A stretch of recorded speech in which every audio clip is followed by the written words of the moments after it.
So today we're finally installing 6.2 gauge wire going to be going into the crawl space. Oof. Here it is. Come through the wall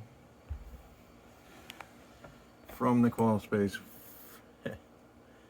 Down there is where the switch is.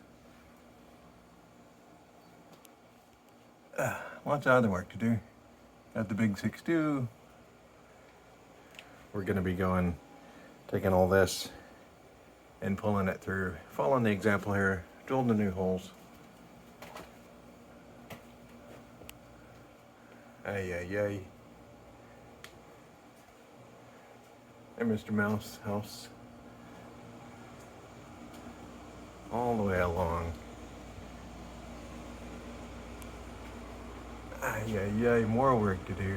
Coming out along the edge, over and down to the water heater itself. EcoSmart, what is that, 11, 14, whatever it is. We'll have hot water right here at the source. Fantastic.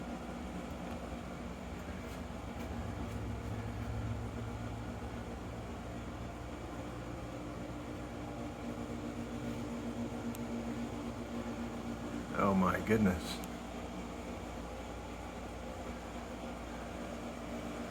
What a tangled web. Unbelievable.